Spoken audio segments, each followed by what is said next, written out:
सर्वक coaching संस्थान के online platform पे आपका बहुत बहुत स्वागत है। मैं सुरेंद्र कुमार धाकड़ आज फिर से एक बार आपके साथ जुड़ा हूँ मैं वर्ल्ड ज्योग्राफी के एक सेगमेंट लेकर के, जिसमें आज हम पढ़ने वाले हैं साउथ अमेरिका। साउथ अमेरिका महाद्वीप को बात करेंगे हम लोग, डिटेल से देखेंगे इसके बारे में कि क्या इसकी फिजिकल कंडीशन है, क्या इसकी वाटर बॉडी है, क्या इसके ऊपर आर्थिक परिदृश्य है इसका, सारी चीज़ों को डिस्कस करेंगे धीरे धीरे एक एक करके हम लोग आज।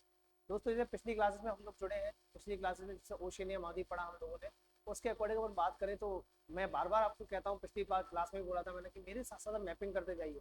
जितना मैपिंग करेंगे उतना ही ज़्यादा चीज़ें आपके लिए आसान होंगी, बहुत आसानी से वर्ल्ड ज्योग्राफी आपको याद हो जाएगी, आपको समस्या नहीं रहेगी किसी तरह की। हम यहाँ फैक्चुअल के साथ कंसेप्चुअल, फैक्चुअल के साथ कंसेप्चुअल दोनों ही पॉइंट लेके चलते हैं। ठीक है, तो आज स्टार्ट करते हैं हम लोग नया सेगमेंट हमारा, जिसका नाम है साउथ अमेरिका।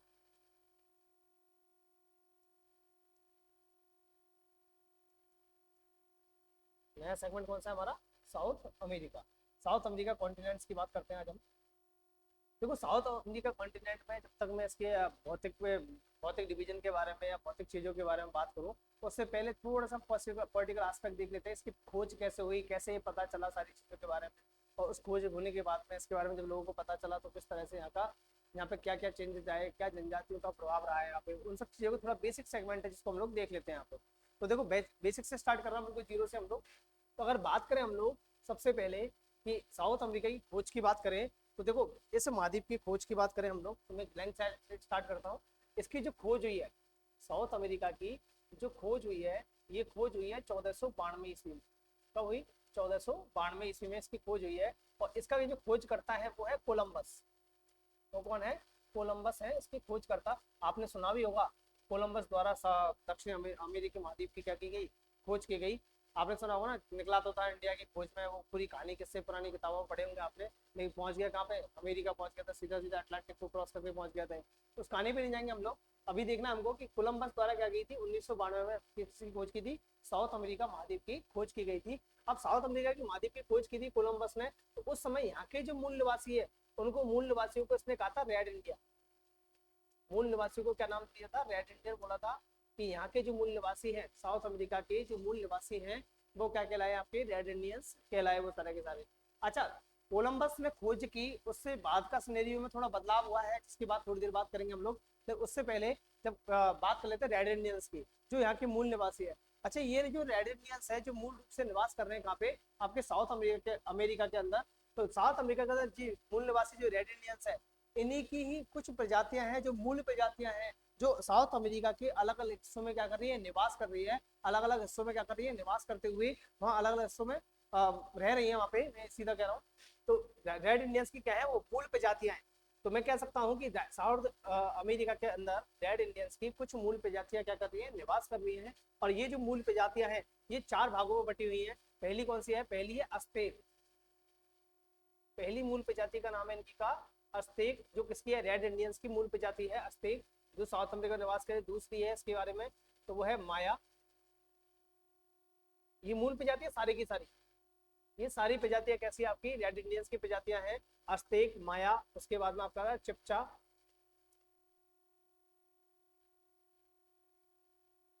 फिर आता है आपका इंका।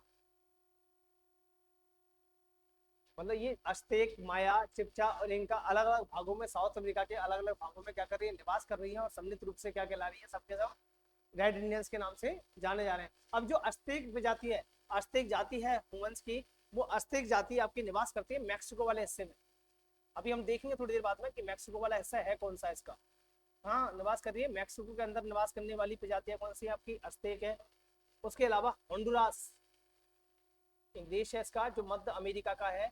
होंडुरास मध्य अमेरिका का देश है होंडुरास। इसमें निवास करने वाली प्रजाति क्या कहला रही है? माया। माया प्रजाति, या कह सकता हूँ माया प्रजाति होंडुरास में निवास करती थी। ऐसे ही उत्तरी एंडीज वाले क्षेत्र में, उत्तरी एंडीज उत्तरी एंडीज वाले क्षेत्र में आपकी चिप्चा जाति निवास कर रही है। और ऐसे इंका जाति आपकी निवास कर रही थी दक्षिणी एंडीज के अंतर्गत। दक्षिणी एंडीज के अंतर्गत कौन सी निवास कर रही है? आपकी इनका जो प्रजाति है, जो मानव की प्रजाति है, मूल प्रजाति है दक्षिण अमेरिका की, वो निवास कर रही है। तो बात कर रहे थे हम लोग रेड इंडियंस की। रेड इंडियंस की ये सारी क्या है? मूल प्रजातियां हैं। और ये सारी की सारी मूल प्रजातियां, ये सारी की सारी मूल प्रजातियां आपकी रेड इंडियंस की कहाँ मैक्सिको में, होंडुरास में, एंडीज में और दक्षिणी एंडीज के अंदर क्या कर रही है, निवास कर रही है। ठीक है, आगे बात करते हैं। ये तो बात थी कोलंबस के आने के से पहले की स्थिति है, जब कोलंबस ने इसकी खोज की थी। लेकिन जैसे ही 1492 ईस्वी के अंदर कोलंबस ने क्या किया, इसकी खोज की, और खोज के साथ ही क्या हुआ, अदर जो यूरोपीय देश है, जैसे पुर्तगाल है या स्पेन है या फ्रांसीसी है, वो सभी जो यूरोपियन देश है वो दक्षिणी अफ्रीका आने लगे, धीरे धीरे करके, धीरे धीरे करके कहा आने लगे, दक्षिण अमेरिका आने लगे। और दक्षिण अमेरिका आकर के उन्होंने क्या किया, यहाँ पे उपनिवेशवाद को क्या किया है, बढ़ाया है। उन्होंने क्या किया, उपनिवेशवाद को क्या किया है, बढ़ाया है। वो आकर के यहाँ बसने लगे, यहाँ व्यापार के उद्देश्य से आने लगे यहाँ पे साउथ अमेरिका के अंदर। तो बात करें हम लोग, तो उन्होंने आकर के क्या हुआ है, सबसे पहले ये जो यूरोपियन दो लोग हैं, ये सबसे पहले कहाँ है, दक्षिणी अमेरिका के जो पूर्वी भाग है, दक्षिणी अमेरिका का जो पूर्वी कोस्टल एरिया है, वहां आकर के रुके। आने के बाद में इन लोगों ने क्या किया, धीरे धीरे करके अंदरूनी भागों में क्या किया है, प्रवेश किया है। इसके अंदरूनी भागों में क्या किया है, प्रवेश किया है। और यहाँ के जो मूल निवासी हैं, जिनको बोल रहे थे हमारे रेड इंडियंस, उनको क्या किया है, गुलाम बनाया। उन रेड इंडियंस को क्या किया, गुलाम बनाया उस दौरान में।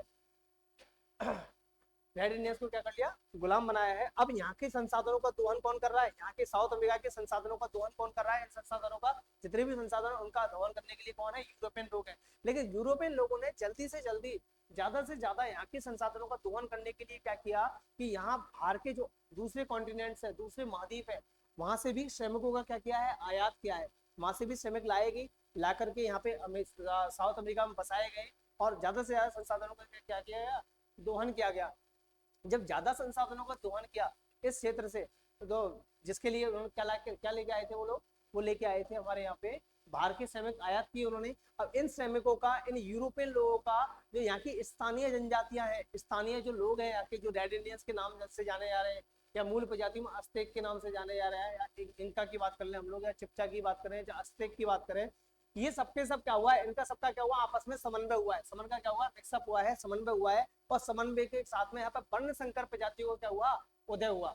बात समझ में आ रही है। मतलब यूरोपियन लोग आए तो कोलंबस की खोज के बाद में उन्होंने आकर के यहाँ क्या किया, दूसरे संसाधनों का दोहन करने के लिए अदर महाद्वीप से भी क्या लेकर आए, लोगों को लेकर आए, श्रमिकों को लेकर आए। और यहाँ के जो मूल निवासी है उनके साथ इन श्रमिकों का, इन यूरोपियन लोगों का क्या हुआ, समन्वय हुआ है। और समन्वय होने के साथ में क्या हुआ है, वर्ण संकर प्रजाति को क्या हुआ है, क्षेत्र में उदय हुआ है। तो वर्ण संकर प्रजातियां, उसके बाद में यहाँ एक नई प्रजाति आई है जिनको बोल रहे हैं अपन लोग वर्ण संकर प्रजातियां। जैसे कि वर्ण संकर प्रजातियों की जब बात करते हैं अपन लोग, तो अपने देखा, मैंने कहा था मिक्सअप हुआ है इनमें। तो यूरोपियन लोग जो है यूरोपियन लोगों का समन्वय हुआ है इंडियंस के साथ में। इंडियन के साथ समन्वय होकर के एक नई प्रजाति बनी, जो कि वर्ण संकर प्रजाति है। इसका नाम है मेस्टजो, जिसका नाम है मेस्टजो। उसके अलावा यहाँ पे यूरोपियन लोगों का समन्वय हुआ है एश्वेतों से, और एक नई प्रजाति वर्ण संकर प्रजाति बनी यहाँ पर, उसका नाम है मुलाटो। उसका क्या नाम है आपका, मुलाटो। ऐसे ही आपका एश्वेतों का समन्वय किससे हुआ, एश्वेतों का समन्वय हुआ है आपका निग्रो से। किससे हुआ है, निग्रो से। और इनके समन्वय से जो प्रजाति बनी वो बनी कौन सी, जेम्बो।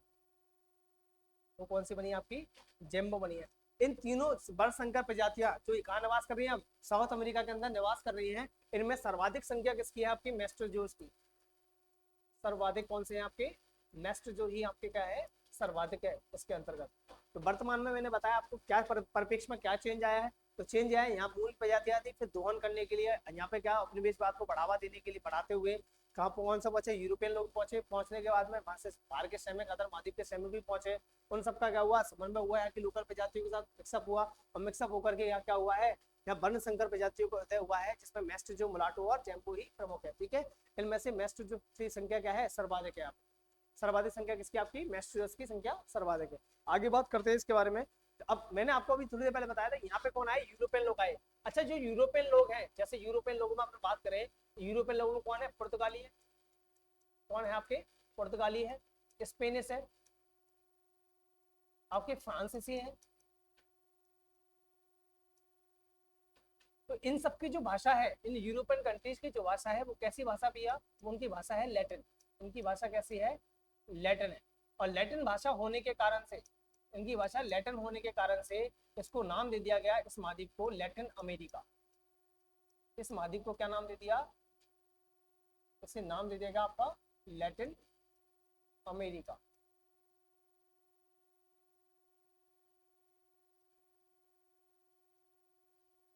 लैटिन अमेरिका नाम दे दिया।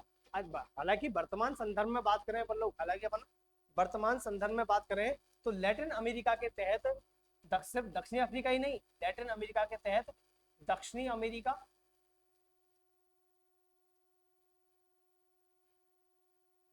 मध्य अमेरिका,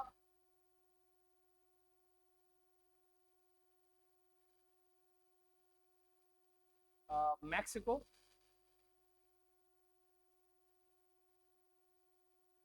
और उसके बाद में आपका कैरिबियन द्वीप।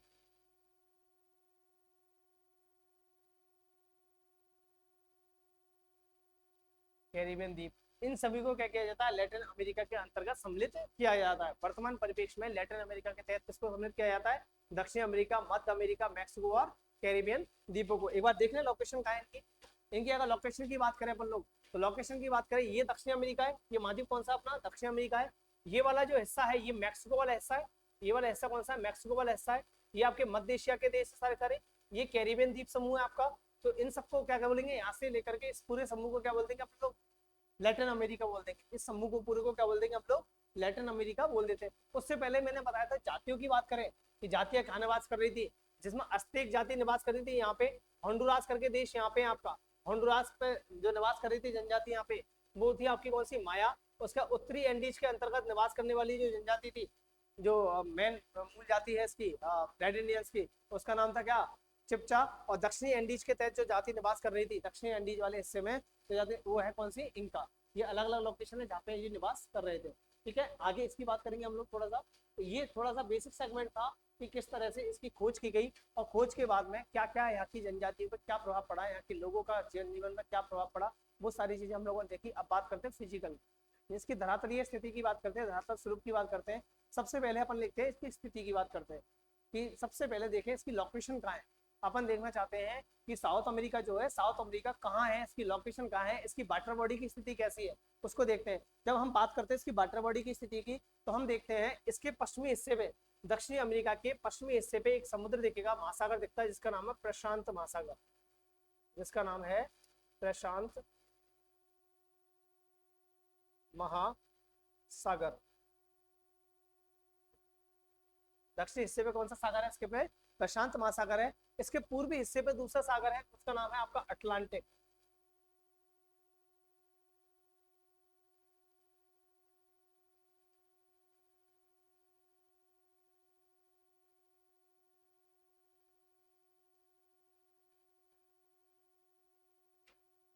इसके दूसरे हिस्से पे कौन सा सागर है, अटलांटिक महासागर है। अच्छा, इसके उत्तरी साइड में देखें, इसके उत्तरी साइड में एक समुद्री क्षेत्र दिखेगा ऊपर की तरफ, उसका नाम है कैरिबियन सागर, कैरेबियन सागर। ये उत्तरी क्षेत्र में समुद्री क्षेत्र है, वो कौन सा है, कैरिबियन सागर है। तो मैं कह सकता हूँ साउथ अमेरिका के पश्चिम में प्रशांत महासागर, पूर्व में अटलांटिक महासागर, उत्तर में कौन सा सागर है, कैरिबियन सागर है। मतलब पृथ्वी पे, धरती पे ऐसा भूभाग, ऐसा स्थलखंड जिसके पश्चिम में क्या है, प्रशांत महासागर है, पूर्व में क्या है, अटलांटिक महासागर है, उत्तर में क्या है, कैरिबियन सागर है। इनके बीच वाला भूभाग क्या कहलाएगा, दक्षिणी अमेरिका कहलाएगा। मैं उल्टा भी बोल सकता हूँ चीज को। ठीक है, ये कौन सा है, दक्षिण अमेरिका है। अच्छा, वैसे बात करें, फैक्चुअल सेगमेंट की बात करें, तो जो स्थलखंड है पृथ्वी का, जो संपूर्ण स्थलखंड है पृथ्वी का,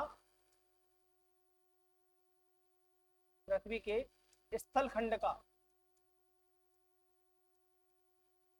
स्थलखंड का 12% किसके अंतर्गत आता है, साउथ अमेरिका के अंतर्गत आता है।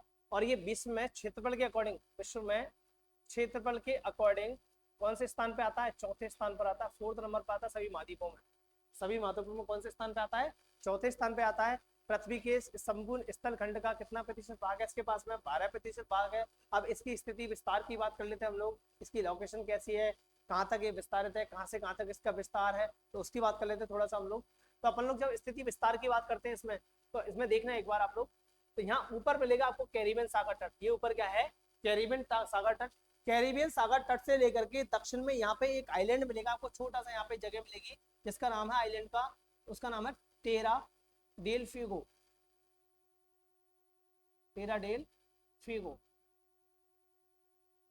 यह छोटा सा आइलैंड है जिसका नाम क्या है, टेरा डेल फ्यूगो। तो मैं कह सकता हूँ उत्तर से दक्षिण में साउथ अमेरिका कैरिबियन सागर के तट से कहाँ तक, टेरा डेल फ्यूगो तक क्या है, विस्तारित है, ऐसा कह सकता हूँ मैं। और ये जो टेरा डेल फ्यूगो है, इस टेरा डेल फ्यूगो मुख्य भूमि से, किसकी मुख्य भूमि से, आपका किसकी, साउथ अमेरिका की जो मुख्य भूमि है उससे अलग होता है एक जलसंधि के द्वारा, एक यहाँ पर कह सकता हूँ जलसंधि के द्वारा जुड़ा हुआ है, और वो जलसंधि मैगलन जलसंधि।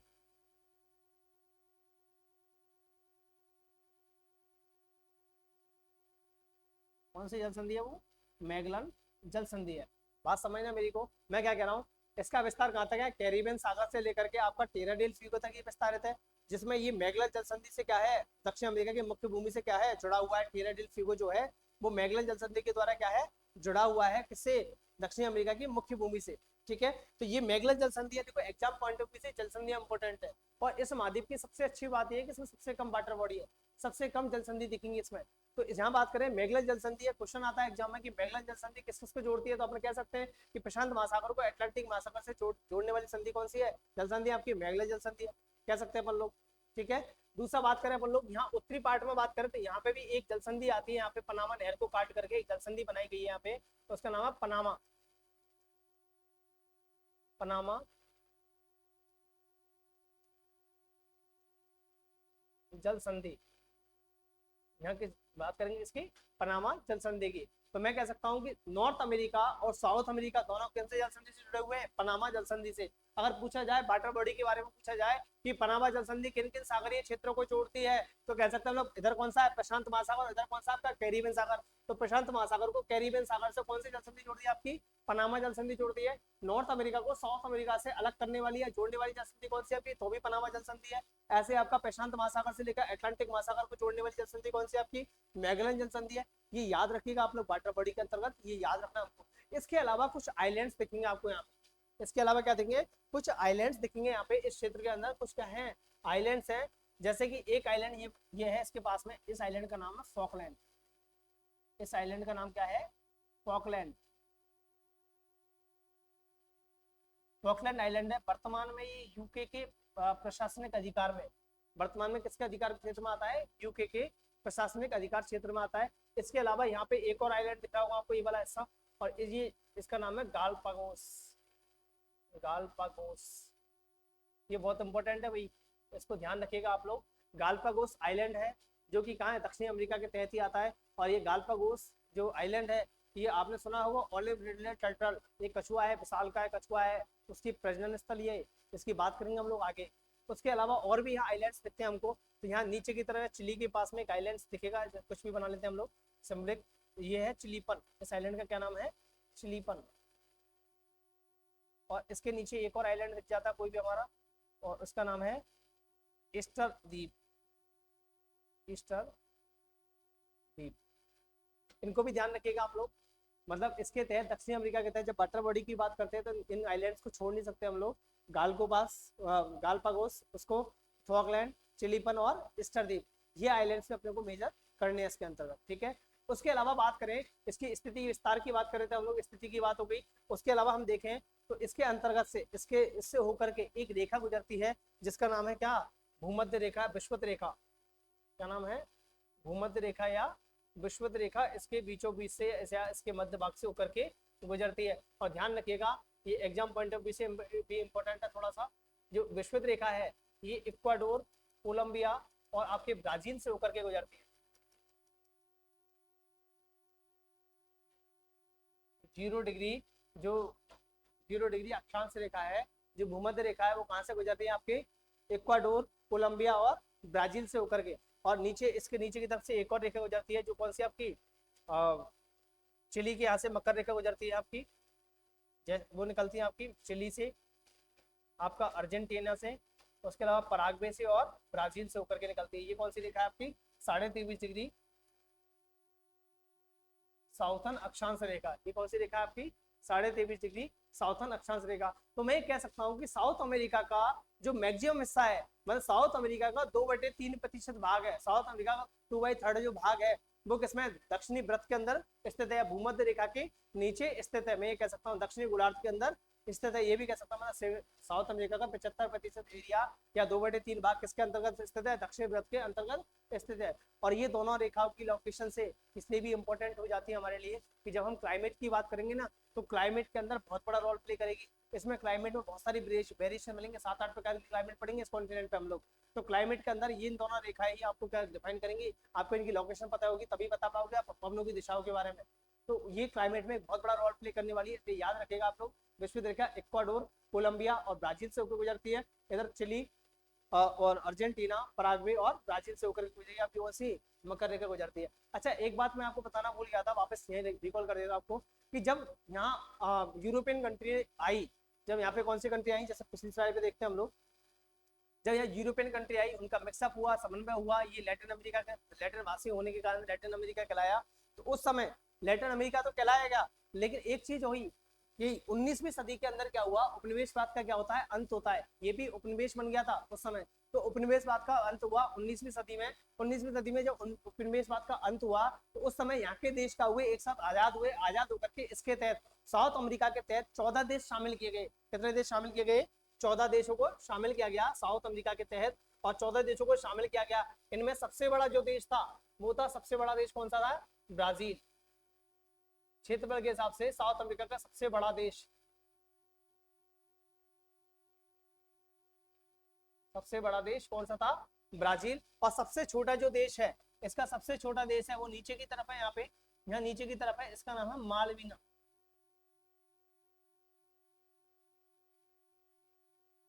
इसका नाम है मालवीना। इस देश का नाम क्या है, नीचे की तरफ मालवीना है। ध्यान रखिएगा, इसके तहत 14 देशों को सम्मिलित किया जाता है। मैं थोड़ा सा फैक्चुअल नॉलेज को यहीं यहाँ मैं लिख देता हूँ, थोड़ा सा आपको याद रहेगा।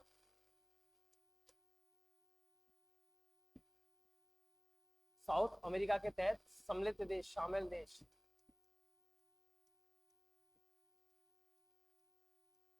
कितने हैं आपके, 14। इन 14 देशों में याद रखिएगा सबसे बड़ा देश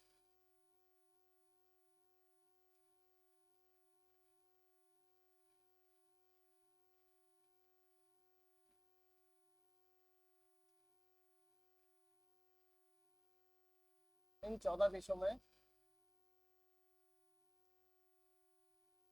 सबसे बड़ा ब्राजील और सबसे छोटा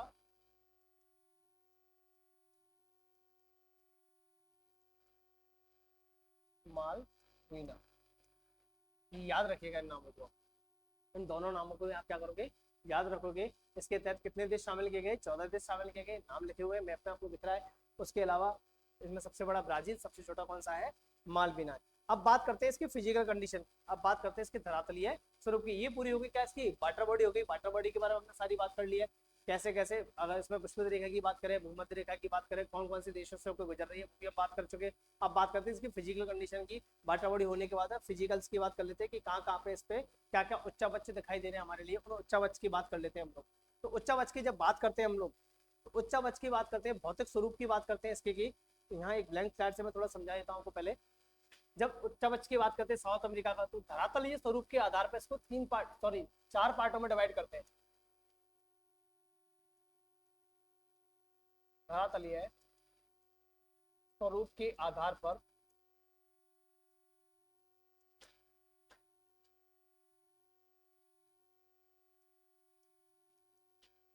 4 भागों में विभाजित। अभी मैप पे भी समझाऊंगा आपको सारी चीजें, एक बार ये बना लेते हैं हम लोग। 4 भौतिक प्रदेश कौन कौन से हैं, इसके 4 भौतिक भागों में बांटा है हम लोगों ने। इसके आधार पे, धरातलीय स्वरूप के आधार पे साउथ अमेरिका को टोटल 4 भौतिक प्रदेशों में क्या करना है, हम लोग डिवाइड कर रहे हैं। और 4 भौतिक प्रदेशों को जब बात करते हैं, तो पहला भौतिक प्रदेश आता है इसके अंतर्गत एंडीज पर्वतमाला। पहला कौन सा है, एंडीज। दूसरा भौतिक प्रदेश है इसके अंतर्गत जो शामिल किया जाता है, वो है पूर्वी उच्च भूमि प्रदेश, पूर्वी उच्च भूमि। तीसरा जो आता है इसके अंतर्गत शामिल किया जाता है, तीसरा प्रदेश वो है मध्यवर्ती निम्न भूमि।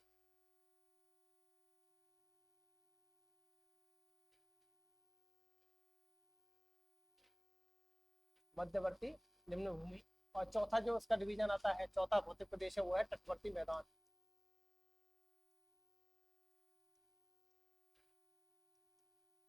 तो कौन सा आपका तटवर्ती मैदान। आगे फर्दर भी इनको जो एंडीज है इसको वापस से 3 पार्टों में डिवाइड करते हैं। इसका भी सब डिवीजन दिखाई देता है हमने को इसके अंदर। इसमें आता है आपका उत्तरी एंडीज,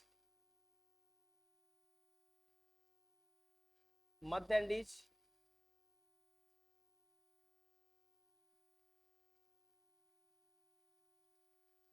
और दक्षिणी एंडीज।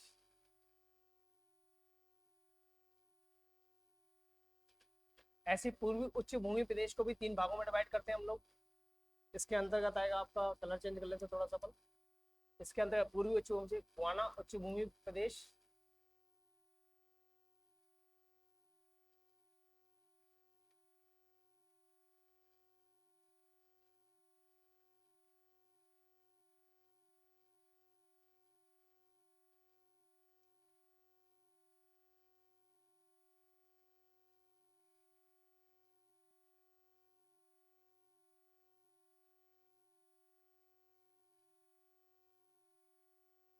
गोवाना उच्च भूमि। दूसरा डिवीजन आता है इसके अंतर्गत, वो आता है आपका ब्राजीलियन उच्च भूमि।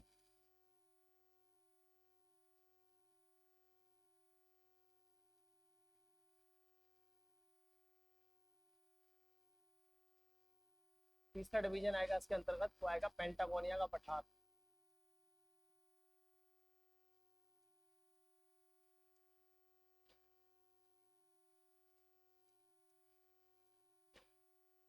ऐसे ही मध्यवर्ती निम्न भूमि जो क्षेत्र है इसको भी क्या है 3 पार्टों में डिवाइड करते हैं।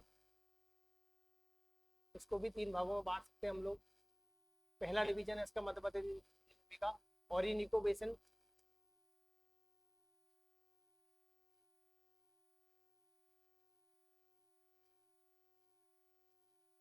ओरिनिको बेसिन। उसके बाद जो दूसरा क्षेत्र आता है आपका, इसमें आएगा अमेजन बेसिन।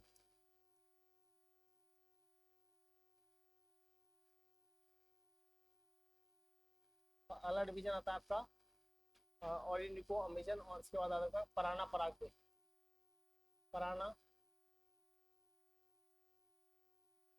Paraguay basin. और लास्ट है अपना तटवर्ती मैदान। अच्छा, इसके अंतर्गत जो एंडीज की बात करेंगे हम लोग, इस एंडीज को भी आगे फर्दर 3 पार्टों में डिवाइड किया हुआ है। इस एंडीज को भी 3 भागों में डिवाइड किया हुआ है। इसको भी 3 भागों में हमको पढ़ना पड़ता है एंडीज के बारे में भी। तो एंडीज को, इसको बोलते हैं उत्तरी पश्चिमी कार्डिलेरा,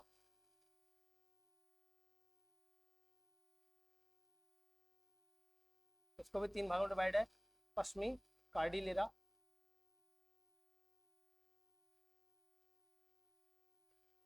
मध्य कार्डिलेरा,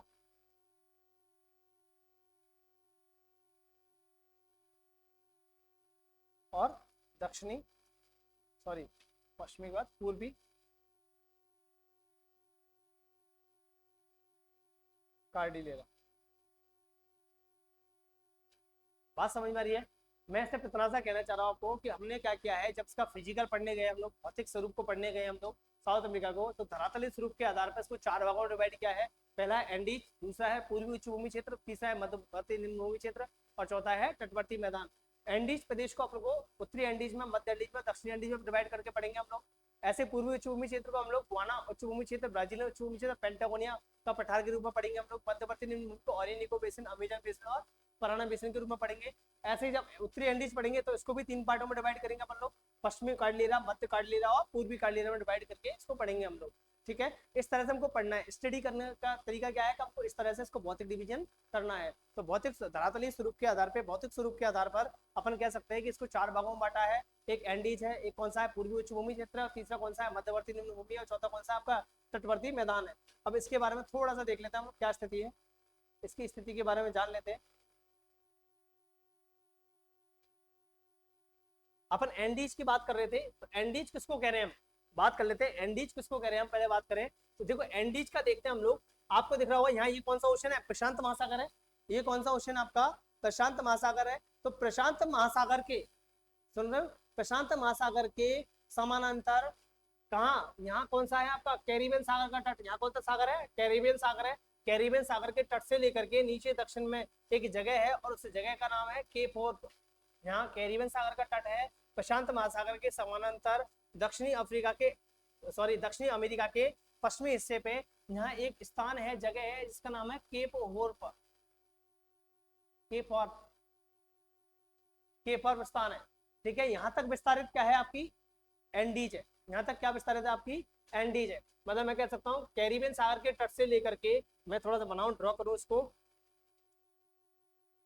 तो अपन कह सकते हैं एंडीज कहाँ है, पूरा प्रशांत महासागर के समानांतर उत्तर से दक्षिण में कैरिबियन सागर के तट से लेकर के कहाँ तक आपका नीचे केप हॉर्न तक विस्तारित एक पर्वत श्रृंखला दिखाई देती है, उच्च भूमि क्षेत्र दिखाई देता है जो कि साउथ अमेरिका के पश्चिमी हिस्से पे है। वो क्या कहलाएगा आपका एंडीज कहलाएगा, ठीक है। बात समझ में आ रही है? तो एंडीज की बात कर लेते हैं हम लोग, एक एक करके डिवीजन करके पढ़ेंगे पूरा पूरा डिटेल से हम लोग। अपन बात करेंगे इसकी एंडीज, अपन बात करेंगे इसकी एंडीज की बात कर रहे हैं हम लोग। अच्छा, एंडीज के बारे में थोड़ा डिटेल से देख लेते हैं, इसकी स्थिति की देखें तो इसका विस्तार देख लेते हैं पहले। एंडीज का विस्तार कहाँ से कहाँ तक है, एंडीज का विस्तार कहाँ से कहाँ तक है, हम उसकी बात कर रहे हैं पहले। तो मैंने कहा कैरिबियन सागर का तट, ऊपर कौन सा सागर आपका कैरिबियन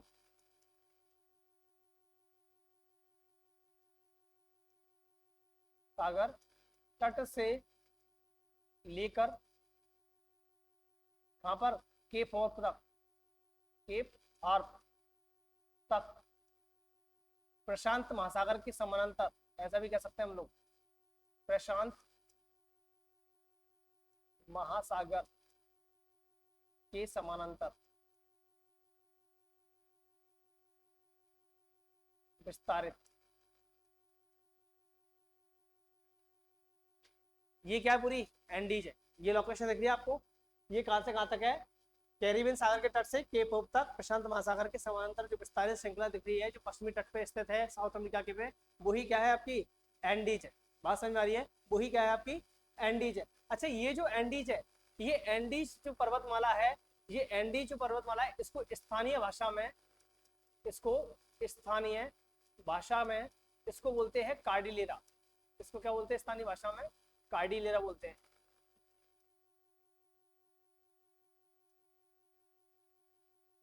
स्थानीय भाषा में बोलेंगे इसको कार्डिलेरा।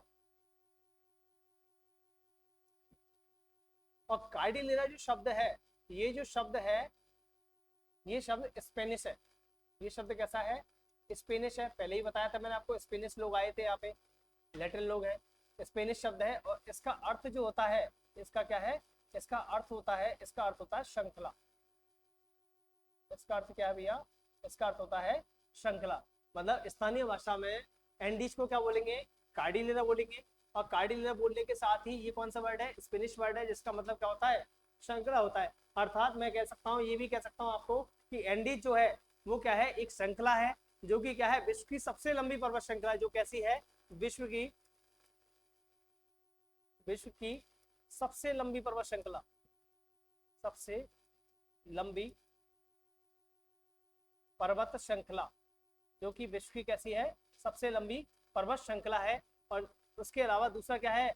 विश्व की सेकंड नंबर पे सबसे ऊंची भी है। ये क्या है? विश्व में सबसे ऊंचाई में सेकंड नंबर पे भी आती है। किसके बाद में? हिमालय के बाद में, हिमालय रेंज के बाद में सबसे ऊंची कौन सी है आपकी? एंडीज ही है।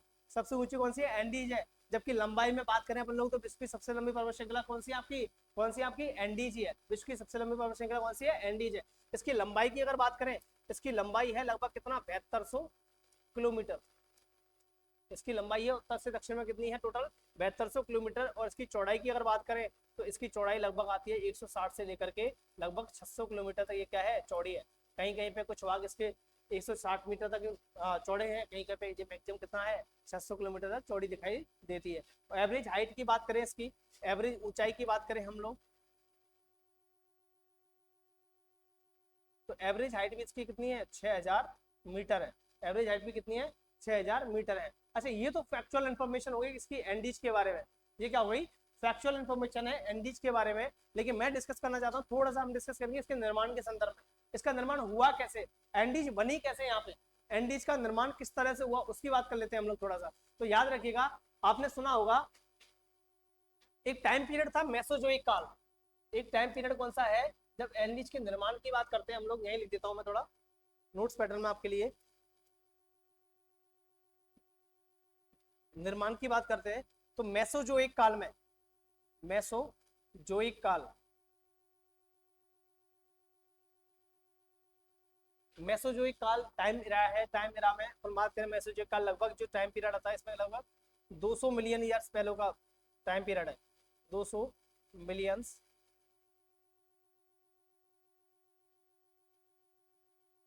वर्ष पहले की बात कर रहे हैं अपन। जो टाइम पीरियड है मेसोजोइक लगभग 200 मिलियन ईयर्स वर्ष पहले का टाइम पीरियड है, उसकी बात कर रहे हैं। अच्छा, एक थ्योरी याद कीजिए यहाँ पे, आपने सुना होगा प्लेट विवर्तनी की सिद्धांत, जो हैरियस ने दिया था 1962 के आसपास दिया था हैरियस ने प्लेट विवर्तनी सिद्धांत, आप उसको याद कीजिए एक बार। उसमें वो कहा था, तो हैरियस ने जब सारे के सारे स्थल खंडों का निर्माण किया था, जो प्लेटों की बात की थी उसने कि पृथ्वी पे अनेक छोटी बड़ी प्लेटें हुआ करती थी, उन प्लेटों की बात कर रहा था वो। तो उन प्लेटों के बारे में उसने एक प्लेट का जिक्र किया था, आपने सुना होगा दक्षिणी अमेरिकी प्लेट और नाज़का प्लेट, इनका भी उसने क्या किया था, जिक्र किया था। उसने ये भी कहा था ये प्लेटें इंपॉर्टेंट नहीं है, इनके किनारे ही विवर्तन की घटनाएं के लिए क्या है, जिम्मेदार है। इनके किनारे ही क्या है, विवर्तन की घटनाओं के लिए क्या है, जिम्मेदार है प्लेटों के। तो उसमें एक प्लेट थी, कौन सी प्लेट, नाज़का प्लेट। यहाँ इस नीचे वाले हिस्से पे कौन सी है, नाज़का प्लेट है। और ये कौन सी प्लेट है आपकी, साउथ अमेरिकी प्लेट है। ये दोनों प्लेटें आपस में क्या हुई है, टकराई है। ये दोनों प्लेटें आपस में क्या हुई है, टकराई है। टकराने के साथ में जो नाज़का प्लेट है वो नीचे चली गई है, उसका क्या हुआ है, अपतलन हुआ है साउथ अमेरिकी प्लेट के नीचे, मतलब वो नीचे चली गई है। वो नीचे गई है क्यों, क्योंकि वो क्या थी, अधिक घनत्व की प्लेट है। वो कैसी प्लेट है, समुद्री प्लेट है। और समुद्री प्लेट का घनत्व कैसा होता है, ज्यादा होता है स्थल की तुलना में।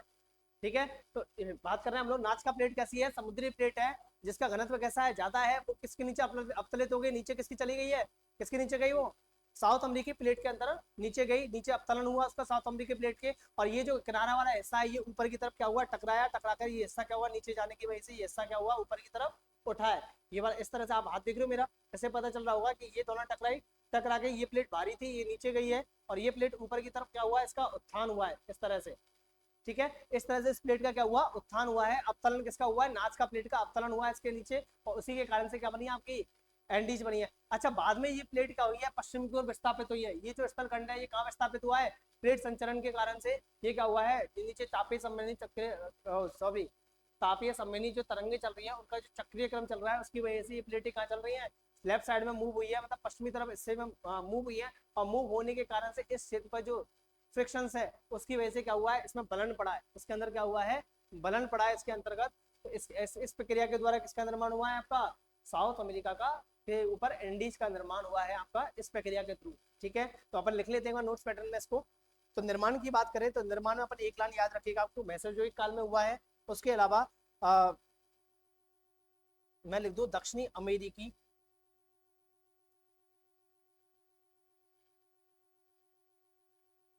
दक्षिणी अमेरिकी प्लेट के नाज़का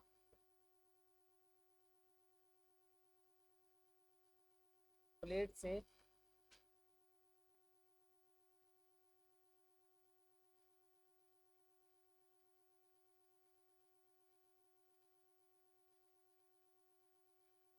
टकराने से नाज़का प्लेट का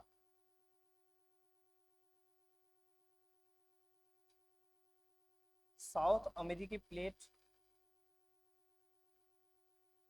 के नीचे अपतलन,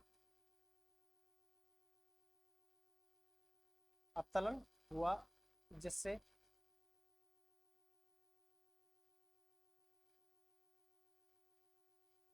जिससे साउथ अमेरिका का पश्चिमी भाग उच्च भूमि के रूप में दिखता है, रूप में उठा। इसमें ध्यान रखिएगा, इस लैंग्वेज के अंदर इतना सा याद रखिएगा, ये जो नाज़का प्लेट है, ये कौन सी प्लेट है आपकी, ये नाज़का प्लेट है। ये नाज़का प्लेट है आपकी, समुद्री प्लेट है, ध्यान रख लेना। इसका घनत्व कैसा है, ज्यादा है। ये प्लेट कैसी है आपकी, समुद्री है। ठीक है, ये मतलब कैसी है, समुद्री और भारी है। तो ये क्या होगी, नीचे की तरफ जाएगी, इसका क्या हुआ, अपतलन हुआ है। अगर किसी को फिर भी कंसेप्ट में दिक्कत हो तो फिर भी मेरी पिछला वीडियो पड़ा है प्लेट विवर्तन सिद्धांत का, उसमें जाके देखिएगा आप लोग, पिछली क्लास में अपनी में, उसमें मैंने अच्छे से प्लेट विवर्तन के सिद्धांत को समझाया हुआ, किस तरह से अपतलन होता है, किस तरह से स्थल खंडों का उत्थान हुआ है, वो सारी चीजें बहुत डिटेल से बताई है। ठीक है, तो उसमें समझिएगा आप लोग। आगे चलते हैं हम लोग इसके ऊपर। एंडीज की बात कर रहे थे ओवरऑल, ये तो ही बात किसकी, एंडीज की बात, इसका निर्माण से संबंधित बात हो गई। इसकी फैक्चुअल जानकारी हम लोगों ने ली, हम लोगों ने देखा कितनी लंबी है कितनी चौड़ी है, कि उसको स्थानीय भाषा में किस नाम से जान रहे हैं, वो सब कुछ हम लोगों ने इसके अंतर्गत देखा। ठीक है, उसके बाद आगे का बात करें हम लोग, अब आगे इसका फर्दर डिवीजन करते हैं हम लोग, जो हमने पिछली वाली स्लाइड पे देखा था हम लोगों ने। एंडीज को भी क्या किया अपन लोगों ने, 3 पार्टों में डिवाइड किया। एंडीज को कितने पार्ट में डिवाइड किया है, 3 पार्टों में, उत्तरी एंडीज, मध्य एंडीज और दक्षिणी एंडीज। डिवीजन कर लेते हैं हम लोग भी, मैप के अकॉर्डिंग ही चलते हैं, जैसे जैसे डिवीजन कर रहे हैं हम लोग उसी के अकॉर्डिंग चलते हैं। तो अपन 3 पार्टों में इसको डिवाइड करते हैं। ठीक है, डिवीजन को देख लेते हैं, कहां से कहां तक डिवीजन होगा इसका, उसकी बात कर लेंगे। देखो यहाँ देखना, ये जो प्लेट है,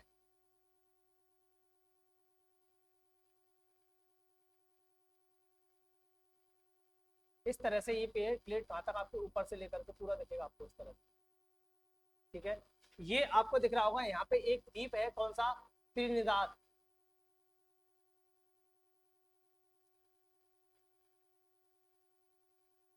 त्रिनिदाद एंड टोबैगो, यहाँ एक द्वीप है, कैरिबियन द्वीप है। त्रिनिदाद एवं टोबैगो से लेकर के कहाँ तक, इक्वाडोर तक। यहाँ कौन सा देश है आपका, इक्वाडोर। यहाँ कौन सा देश है आपका, इक्वाडोर है। त्रिनिदाद और टोबैगो से लेकर के इक्वाडोर तक का जो क्षेत्र है एंडीज का, त्रिनिदाद टोबैगो से लेकर के इक्वाडोर तक का जो क्षेत्र है किसका, एंडीज का, वो सारा क्या कहलाएगा आपका, क्या कहलाएगा, उत्तरी एंडीज के रूप में जाना जाएगा। तो किसके रूप में जाना जाएगा, उत्तरी एंडीज के रूप में जाना जाएगा। ऐसे ही बात कर लेते हैं अपन लोग कि पेरू और बोलीविया, ये दिख रहा होगा आपको, यहाँ से देश है कौन सा, पेरू भी, पेरू, और ये नीचे की तरफ देश है आपको कौन सा, बोलीविया। पेरू से लेकर के बोलीविया देश के अंतर्गत, पेरू और बोलीविया देश के अंदर जो एंडीज पर्वत श्रृंखला दिखाई देती है, वो क्या कहलाती है आपकी, मध्य एंडीज। उसको कहते हैं अपन लोग क्या, मध्य एंडीज। ये कौन सी आपकी, उत्तरी एंडीज, ये कौन सा आपका, मध्य एंडीज। और यहाँ पे चिली के अंदर, मध्य चिली से लेकर के, यहाँ कहाँ पे, सॉरी, उत्तरी चिली से लेकर के, कलर कौन सा लिया जाए, ब्लैक ले लेते हैं। ये वाला जो पोर्शन आपका उत्तरी चिली से लेकर के और नीचे दक्षिण में स्टेटन द्वीप तक, कहाँ तक, स्टेटन द्वीप तक। दक्षिण में कौन सा है, स्टेटन द्वीप, अभी डिटेल से बात करेंगे इसके बारे में। यहाँ तक का जो क्षेत्र है वो पूरा किसमें आएगा आपका, दक्षिणी एंडीज के अंदर शामिल किया जाएगा। अपन ये तो डिवीजन क्या है इसका, एंडीज को 3 पार्टों में डिवाइड किया, उत्तरी एंडीज, मध्य एंडीज और दक्षिणी एंडीज। अब देख लेते हैं कहाँ से कहाँ तक का क्षेत्र माना है। त्रिनिदाद से लेकर के, त्रिनिदाद टोबैगो द्वीप से लेकर के एक्वाडोर तक के क्षेत्र को क्या बोल रहे हैं अपन लोग, एंडीज वाले पार्ट को बोल रहे हैं अपन उत्तरी एंडीज। यहाँ पे पेरू और बोलीविया के अंतर्गत जो एंडीज पर्वत श्रृंखला आ रही है उसको बोल रहे हैं मध्य एंडीज। और नीचे उत्तरी चिली से लेकर के कहाँ पे, नीचे की तरफ पूरा दक्षिण में स्टेटन द्वीप आता है, उस द्वीप तक के भाग को क्या बोल रहे हैं अपन लोग, दक्षिणी एंडीज बोल रहे हैं। तो यहाँ तक का भाग किसमें शामिल करेंगे अपन लोग, एंडीज के तहत। ये फर्दर डिवीजन है एंडीज का। आगे देखें हम लोग, अब बात करते हैं कि एक एक सेगमेंट की बात करते हैं। सबसे पहले बात करते हैं हम लोग किसकी, उत्तरी एंडीज की, इसकी बात करते हैं। सबसे पहले हम लोग उत्तरी एंडीज की बात कर लेते हैं हम लोग सबसे पहले। अच्छा, उत्तरी एंडीज की जब हम बात करते हैं तो ऊपर की तरफ देख रहे हैं उत्तरी एंडीज में, जिसका विस्तार कहां से कहां तक दिख रहा है, 3000 से लेकर इक्वाडोर तक दिख रहा है। एंडीज भी क्या है, 3 पार्टों में डिवाइड दिख रही है। कितने पार्टों में दिख रही है, 3 पार्टों में। इसके पश्चिम में एक श्रृंखला दिख रही होगी, एक मध्य भाग में और एक कहाँ, पूर्वी भाग में। तो पश्चिम वाले एंडीज में जो पश्चिम भाग में जो एंडीज दिख रही है, उस एंडीज को बोलते हैं पश्चिमी कार्डिलेरा। उस एंडीज को क्या बोलेंगे, पश्चिमी कार्डिलेरा। पश्चिमी, मैं यही लिख देता हूँ आपका, कार्डिलेरा। उसके मध्य भाग में जो एंडीज दिख रही है आपको, बीच वाले पार्ट में दिख रही है, इसको बोलते हैं मध्य कार्डिलेरा। इसको बोलते हैं मध्य कार्डिलेरा। इसका पार्ट कौन सा है, इसका पूर्वी हिस्से के अंदर कौन सा दिखेगा आपको, पूर्वी भाग में जो एंडीज दिख रही है उसको बोलते हैं पूर्वी कार्डिलेरा। इसको बोलते हैं क्या, पूर्वी कार्डिलेरा। अच्छा, मतलब मैं कहना चाह रहा हूँ कि उत्तरी एंडीज जो है, उत्तरी एंडीज है वो क्या है, 3000 से लेकर इक्वाडोर तक विस्तारित है और 3 श्रृंखलाओं के रूप में क्या होती है, अलग अलग श्रृंखलाओं के रूप में हमको क्या होती है, दिखाई देती है। अब इस पश्चिमी कार्डिलेरा को, इसके अंतर्गत जो क्षेत्र आता है, इसके अंतर्गत जो क्षेत्र आता है, इसमें देश आता है कोलंबिया। कोलंबिया के अंदर जो पश्चिमी कार्डिलेरा है उसको अन्य नाम से जाना जाता है, इसको बोलते हैं कोलंबिया के अंदर कार्डिलेरा ऑक्सीडेंटल। लिखने की जगह है क्या अपने पास, इसको बोलते हैं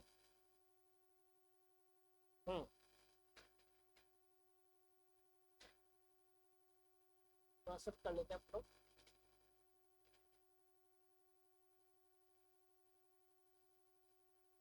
इसको बोलते हैं कार्डिलेरा ऑक्सीडेंटल, मतलब कोलंबिया के अंदर, कहाँ बोल रहे हैं इसको, कोलंबिया के अंदर कार्डिलेरा ऑक्सीडेंटल के नाम से जान रहे हैं हम लोग। कोलंबिया के अंदर ही इन्हीं मध्य कार्डिलेरा को अपन लोग जानते हैं कार्डिलेरा रियल के नाम से, कार्डिलेरा रियल। ऐसे ही पूर्वी कार्डिलेरा को अपन लोग कोलंबिया के अंदर कार्डिलेरा ओरिएंटल के नाम से जानते हैं।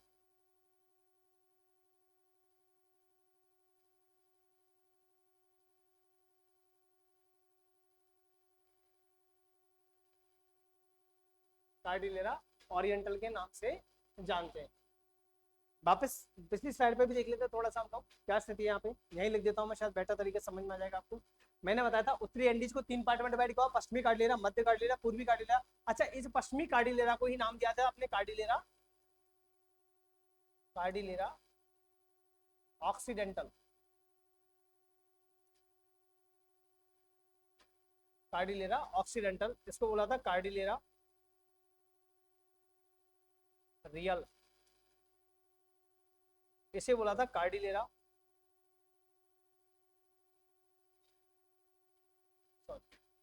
Cordillera oriental.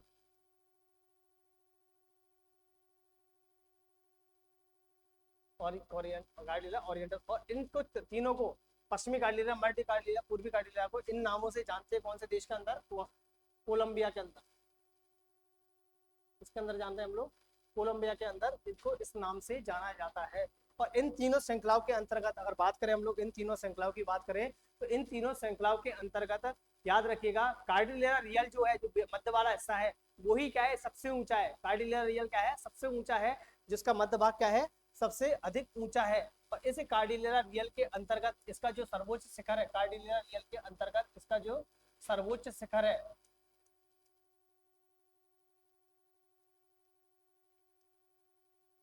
कार्डिलेरा रियल का जो सर्वोच्च शिखर है उसका नाम है टोलीमा। ये याद रखिएगा आप, उसका नाम क्या है आपका, टोलीमा, उसका नाम है टोलीमा। मतलब मैं कह रहा हूँ उत्तरी एंडीज के अंतर्गत अपन लोग सम्मिलित करते हैं किसको, पश्चिमी कार्डिलेरा को, मध्य कार्डिलेरा को और पूर्वी कार्डिलेरा को। इन कार्डिलेरा को कोलंबिया देश के अंदर, कोलंबिया के अंदर Cordillera occidental, Cordillera real, Cordillera oriental के नाम से जानते हैं।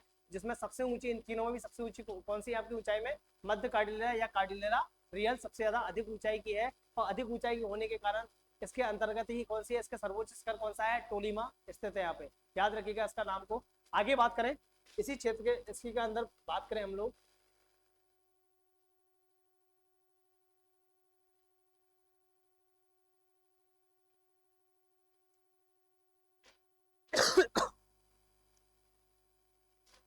इसके अंदर बात करें हम लोग मतलब एक एक की बात करते हैं। तो जो कार्डिलेरा का जो पूर्वी हिस्सा है, मतलब उत्तरी एंडीज के अंतर्गत जो पूर्वी कार्डिलेरा वाला हिस्सा है, उस पूर्वी कार्डिलेरा वाले हिस्से के अंतर्गत यहाँ एक आपको इक्वाडोर के पास में एक ज्वालामुखी पर्वत मिलेगा।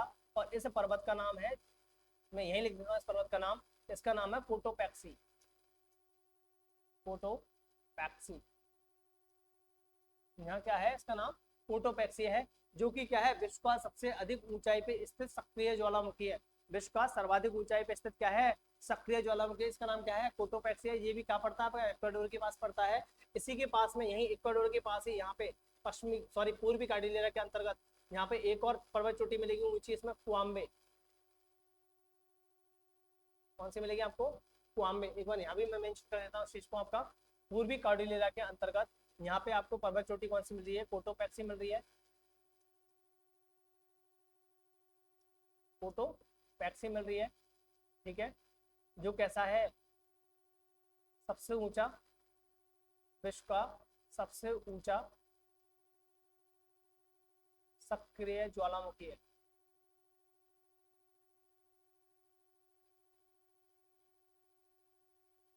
विश्व का सबसे ऊंचा क्या है, सक्रिय ज्वालामुखी है, जिसका नाम है माउंट कोटोपैक्सी। इसी के तहत एक और चीज मिलती है हमको, क्या मिलती है आपको को, उसमें कोटोपैक्सी के तहत ही इसमें एक और पर्वत श्रृंखला मिलेगी, आपको चोटी मिलेगी, इसका नाम है कुआम्बे, कुआम्बे। ठीक है, इसके बाद में कुआम्बे के बाद में अपन देखें इसके पूर्वी हिस्से की तरफ देखें, सॉरी पूर्वी हो गया है, पश्चिमी हिस्से की तरफ देखें। पश्चिमी हिस्से की तरफ हमको यहाँ एक पर्वत चोटी मिलेगी, पश्चिमी हिस्से पे मैं यहाँ नोट करके दिखाई था आपको, इस हिस्से पे, इसके जो पश्चिमी हिस्सा है, इस पश्चिमी हिस्से पे एक पर्वत चोटी है, इसका नाम है चिम्बाराजो, इसका नाम है चिम्बारोजो, चिम्बारोजो। और उसी के पास में एक और यहाँ मिलेगी आपको नीचे की तरफ ही एक और पर्वत चोटी है, जिसको बोलते हैं अपन लोग इल्लिनीजिया, इल्लिनीजिया। कौन सी मिल गई आपको? इल्लिनीजिया पर्वत चोटी मिल गई है। ठीक है, बात समझिएगा मेरी, मैं क्या कहना चाह रहा हूँ आपको, अपन को क्या क्या उत्तरी एंडीज के तहत क्या क्या चीजें दिख रही है, क्या क्या मिल रही है, उत्तरी एंडीज को किन किन नामों से कहाँ कहाँ पे कौन कौन से हुए जाना जा रहा है, उसकी बात की अपन लोगों ने। ये मिक्सअप नहीं कीजिएगा आप लोग, ठीक है। ये सब चीजें कहाँ मिल रही है हमको? यही मिल रही है। अच्छा, इक्वाडोर की जो कैपिटल है, इक्वाडोर की जो कैपिटल है, उस कैपिटल का नाम है क्योटो। तो इस कैपिटल का नाम क्या है आपकी का? क्योटो। इक्वाडोर की जो कैपिटल है और उस कैपिटल का नाम क्या है? Quito, Quito. इक्वाडोर की कैपिटल कौन सी है? क्यूटो है, जो कि विश्व की सर्वाधिक ऊंचाई पे स्थित राजधानी है। मैं यहाँ लिख देता हूँ, चेंज कर लेते हैं।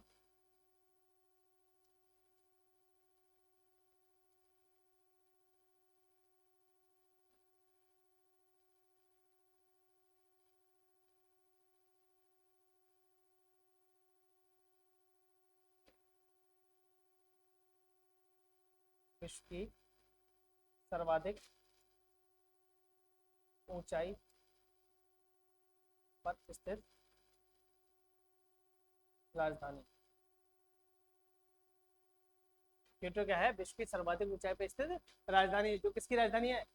किसकी है? इक्वाडोर की। कौन से देश के अंदर पड़ती है? इक्वाडोर के अंतर्गत आती है क्योटो आपकी, ठीक है। ये भी याद रखिएगा आप लोग। तो ये बात हुई किसकी? आपकी उत्तरी एंडीज की। अच्छा, उत्तरी एंडीज के अंतर्गत कुछ जो पूर्वी हिस्सा है, कुछ हिस्सा उत्तरी एंडीज के अंदर आपका वेनेजुएला का हिस्सा भी आता है। वेनेजुएला देश के अंदर भी एंडीज का उत्तरी पार्ट आता है वेनेजुएला के अंदर। जैसे आपको कोलंबिया में बात किया था अपन लोगों ने, वैसे ही इसके अंतर्गत कौन सा वेनेजुएला देश भी पड़ता है, और उसके अंतर्गत भी कौन सा हिस्सा आ रहा है आपका? ये वाला जो हिस्सा दिख रहा है आपको ऊपर की तरफ, ये वाला पार्ट किसमें आएगा? वेनेजुएला वाले पार्ट में आएगा। और वेनेजुएला पार्ट के अंदर इसको अलग नाम से जाना जाता है, इसको जो एंडीज है इसको अलग अलग नामों से वेनेजुएला के अंदर भी जाना जा रहा है। तो याद रखिएगा, वेनेजुएला के अंदर, मैं यहाँ से थोड़ा सा स्पेसिस कम हो रहा है, यहाँ मैं चाहता हूँ यही लिखते हैं मतलब सारी बातों को। वेनेजुएला के अंदर जो पश्चिमी काडी ले रहा है, मैं यहाँ लिख देता हूँ वेनेजुएला में पश्चिमी कार्डिलेरा में क्या है? पश्चिमी कार्डिलेरा। पश्चिमी कार्डिलेरा को सिएरा परीजा के नाम से जानते हैं, सिएरा परीजा। पश्चिमी कार्डिलेरा को किस नाम से जानते हैं? सिएरा परीजा को के नाम से जानते हैं। वेनेजुएला में ही आपका जो पूर्वी कार्डिलेरा है, पूर्वी कार्डिलेरा, उस पूर्वी कार्डिलेरा को सिएरा मोरिजा के नाम से जानते हैं, सिएरा मोरिजा, सिएरा मोरिजा के नाम से जानते हैं। ये सारे फैक्ट इसके बारे में याद रखना है आपको, उत्तरी एंडीज के बारे में याद रखना है, ठीक है। मेरे हिसाब से आपको बड़ी आसान भाषा में बड़ी आसानी से ये चीजें समझ में आ रही होगी अच्छे से, ठीक है। ये वाला पोर्शन हो गया अपना। अब बात करते हैं अपन लोग दूसरे पार्टी की। कौन से पार्टी की? इसके मध्य अमेरिका वाले पोर्शन की बात करते हैं अपन लोग, मध्य एंडीज की बात कर लेते हैं अपन लोग। अच्छा, मध्य एंडीज की बात करें अपन लोग तो एक मैप ले लेते हैं, मैपिंग से करते हैं, ज्यादा बेटर रहेगा।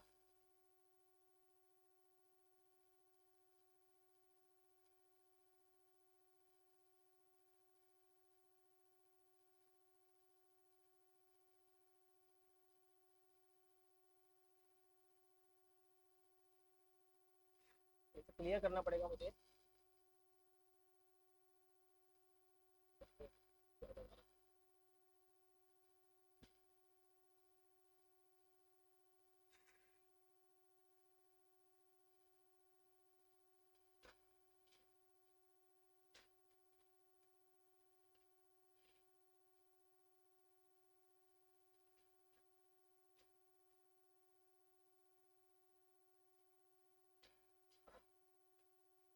अच्छा, यहाँ तक की बात हम लोगों ने कर ली थी, वापस देख लेते हैं। ये वाला पोर्शन आपका कौन सा है? एंडीज के बारे में, उत्तरी एंडीज का। इसके वाला अगला जो पार्ट है, ये वाला जो पार्ट है, इसमें बात करेंगे इसकी मध्य एंडीज की बात करेंगे हम लोग। तो मध्य एंडीज की जब हम बात कर रहे थे, मध्य एंडीज की जब बात कर रहे थे, तो मैंने कहा था जो पेरू है, इक्वाडोर की बात में, आपका जो पेरू है, पेरू और आपका जो बोलीविया राज्य है, पेरू और बोलीविया की सीमा तक कौन सा विस्तारित है आपका? एंडीज पर्वत श्रृंखला जो पेरू और बोलीविया के अंदर दिखाई दे रही है वो क्या कहलाती है? मध्य एंडीज कहलाती है। क्या कहलाती है आपकी? मध्य एंडीज कहला रही है वो। और मध्य एंडीज के अंतर्गत याद रखिएगा आप लोग, इस मध्य एंडीज के अंतर्गत आपके यहाँ पे ये दो झीलें इंपॉर्टेंट है। ये दो झीलें इंपॉर्टेंट है। यहाँ एक दो झीलें हैं जो कहाँ पर दिए हैं? पेरू और सॉरी बोलीविया के अंदर पड़ती है। यहाँ जो उच्च भूमि क्षेत्र है, मतलब मैं कहना चाह रहा हूँ कि आपका यहाँ से लेकर इक्वाडोर से लेकर के और कहाँ तक आपका यहाँ नीचे चिली तक पहुंच रहे हैं हम लोग, मतलब बोलीविया और पेरू के अंदर, बोलीविया और किसके अंदर? पेरू के अंदर जो आपका एंडीज पर्वत श्रृंखला दिखाई देती है वो क्या कहलाती है? मध्य एंडीज कहलाती है। क्या कहलाती है आपकी? मध्य एंडीज कहलाती है। इस मध्य एंडीज के अंतर्गत ही बोलीविया के अंदर, बोलीविया के अंदर यहाँ पे एक पठारी क्षेत्र दिखाई देता है हमको, जिसको बोलते हैं बोलीविया का पठार। इसको क्या बोलते हैं अपन लोग? बोलीविया का पठार। मैं लिख देता हूँ, मेंशन कर देता हूँ। ये क्या है? बोलीविया का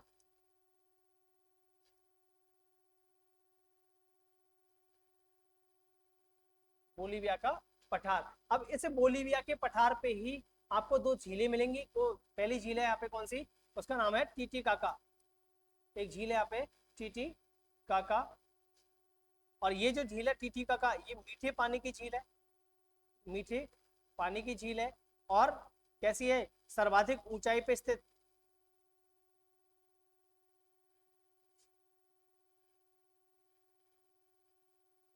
सर्वाधिक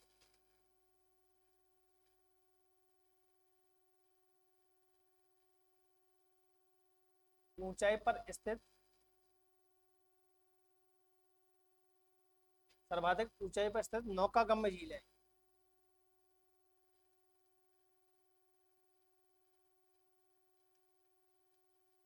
बात समझ रहे होंगे? मैं इतना सा कहना चाह रहा हूँ, मध्य एंडीज के अंदर क्या सम्मिलित करते हैं हम लोग? पूरी पेरू और बोलीविया के अंतर्गत जो देश है उनके अंतर्गत जो एंडीज का पार्ट पड़ता है वो पूरा मध्य एंडीज कहलाता है। मध्य एंडीज के अंतर्गत बोलीविया का पठार आता है। इसे पठारी क्षेत्र के ऊपर इसके दोनों भाग है, पश्चिमी और पूर्वी भाग है, वो उठा हुए पोर्शन है, दोनों उठे हुए भाग है। इसका मध्य भाग क्या है? निम्न भूमि का क्षेत्र है, नीचा है थोड़ा। और इस निम्न भूमि क्षेत्र पे ही क्या है? एक झील का निर्माण हुआ है जिसका नाम क्या है? टीटीकाका है, जो कि मीठे पानी की झील है। और ये जो झील है टीटीकाका, ये नौकागम्य झील है, इस पर नौकायन हो सकता है, नौकायन होता है इस पर। और विश्व की सर्वाधिक ऊंचाई पे स्थित कौन सी झील है आपकी? टीटीकाका है। विश्व की सर्वाधिक ऊंचाई पे स्थित नौकागम्य झील कौन सी आपकी? टीटीकाका है। ये मीठे पानी की है। इसी के पास में एक और झील है जिसका नाम है इस झील का नाम है पोपू, सॉरी, इस झील का नाम है पूपो। इस झील का नाम क्या है? पूपो झील है। इंपॉर्टेंट चीज ये है कि ये खारे पानी की झील है। ये कैसी है आपकी? खारे पानी की झील। जबकि आपके पास में ही, इसी के पास में टीटीकाका है जो कैसी है? मीठे पानी की झील है। पूपो जो झील है वो कैसी है आपकी? खारे पानी की झील है। ये याद रखिएगा, इसके अंतर्गत बोलीविया के पठार के अंतर्गत। अच्छा, उसके बाद में बात करते हैं यहाँ नीचे ये वाला हिस्सा है उत्तरी चिली। तो उत्तरी चिली से लेकर के नीचे तक का जो सेगमेंट है, उत्तरी चिली से लेकर के ये वाला पोर्शन आपका दिख रहा है, ये नीचे वाला पोर्शन उत्तरी चिली से लेकर के यहाँ पे एक द्वीप पड़ेगा, इसका नाम है स्टैटन द्वीप। स्टैटन द्वीप उत्तरी चिली से लेकर के स्टैटन द्वीप तक जो एंडीज का भाग है वो पूरा का पूरा क्या कहलाएगा आपका? दक्षिणी एंडीज कहलाएगा। और इस दक्षिणी एंडीज के तहत ही आपको याद रखिएगा सबसे इंपॉर्टेंट चीज इसकी, दक्षिणी एंडीज के तहत ही यहाँ पे अर्जेंटीना, यहाँ पे जगह कौन सी आपकी? एक देश कौन सा? अर्जेंटीना। और यहाँ कौन सा बन रहा है? एक और साथ में चिली, अर्जेंटीना और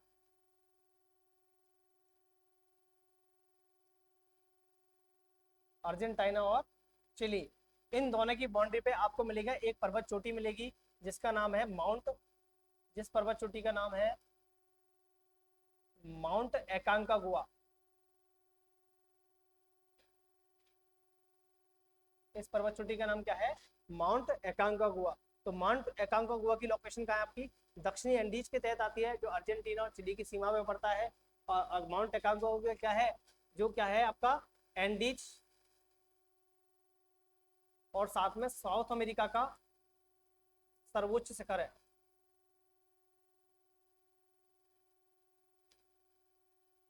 एंडीज और साउथ अमेरिका का क्या है? सर्वोच्च शिखर है। इसकी हाइट है लगभग 6960 मीटर, इसकी हाइट है। ठीक है, तो माउंट एंडीज के जो माउंट एकांकागुआ है, जो क्या है एंडीज का सर्वोच्च शिखर है, या फिर साउथ अमेरिका का सबसे ऊंची चोटी है, वो क्या है एकांकागुआ, जो कि कहाँ पड़ती है आपकी अर्जेंटीना और चिली की बॉर्डर लाइन पे पड़ती है, दक्षिणी एंडीज के अंतर्गत आती है। और दक्षिणी एंडीज का विस्तार कहाँ तक होगा, उत्तरी चिली से लेकर के कहाँ तक आपका स्टेटन द्वीप तक क्या है पूरा विस्तारित है। ये बात खत्म होती है हमारी किसकी, एंडीज की। ये बात किसकी की हमने ना, एंडीज की, एंडीज पर्वतमाला की कंप्लीट बात हो गई है यहाँ पे अपने। इसके अलावा एक चीज और बता दूं मैं आपको, ये जो एंडीज पर्वतमाला है ये सतत रूप से क्या है प्रशांत महासागर के समांतर उत्तर से दक्षिण में विस्तारित है, और सतत रूप से क्या है श्रृंखलाबद्ध है। ये क्या है सतत रूप से क्या है श्रृंखलाबद्ध है, इसमें दर्रे नहीं है, इसके अंदर बहुत ज्यादा दर्रे नहीं है, लेकिन फिर भी यहाँ पे कुछ नेचुरल दर्रे हैं, एक दो यहाँ नेचुरल दर्रे मिलते हैं। तो यहाँ आपको कोलंबिया के पास में एक दर्रा मिलेगा, यहाँ पे मैं दर्रे का सिंबल बना रहा हूँ यहाँ, और यहाँ एक दर्रा मिलेगा, इस दर्रे का नाम है कोलंबिया के अंतर्गत, उसका है आर्मेनिया, आर्मेनिया, आर्मेनिया दर्रा। ये दर्रा पड़ता है आपका कहाँ पे, कोलंबिया में। ये पड़ता है आपका कोलंबिया के अंतर्गत, ये दर्रा कहाँ पड़ेगा, कोलंबिया के अंतर्गत पड़ेगा आर्मेनिया दर्रा। इसके पास बाद इसके अलावा अपने पास में एक और दर्रा पड़ता है यहाँ पे, पेरू के पास में एक और दर्रा पड़ता है यहाँ, और पेरू के पास जो दर्रा पड़ता है यहाँ, उस दर्रे का नाम है यहाँ पे पीमांग घाटी, पीमांग घाटी दर्रा, ठीक है। और ऐसे ही आपका चिली के पास में भी एक दर्रा पड़ेगा यहाँ पे, इस दर्रे का नाम है उस्पलाटा,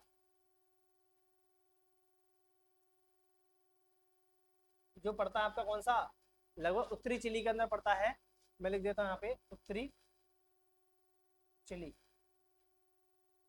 उस्पलाटा दर्रा। तो मतलब मैं कह रहा हूँ कि इसको पार करने के लिए बहुत ज्यादा दर्रे नहीं है, सिर्फ 3 दर्रों को ध्यान रखना आपको, आर्मेनिया दर्रा जो कोलंबिया में है, पेरू के अंदर है आपका कौन सा पीमांग घाटी दर्रा, उसके अलावा है उस्पलाटा दर्रा जो कि कहाँ है दक्षिणी चिली के अंदर पड़ता है, ठीक है। ये याद रखना हमको। ये पूरा हो गया आज हमारा एंडीज, कंप्लीट एंडीज की बात कर ली हम लोगों ने। इसके बाद में इसका जो दूसरा पार्ट है उसकी बात करते हैं,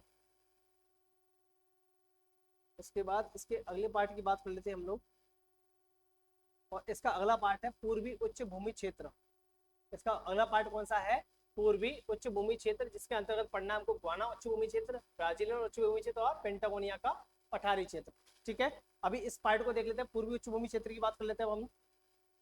जब हम बात करते हैं पूर्वी उच्च भूमि क्षेत्र की,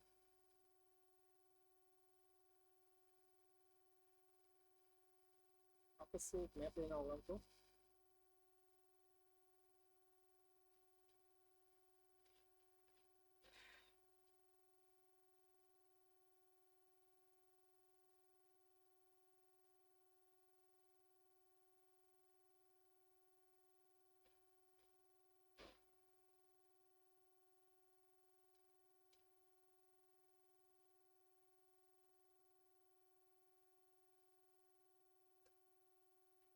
एक बार ब्रेक ले लेते हैं हम लोग।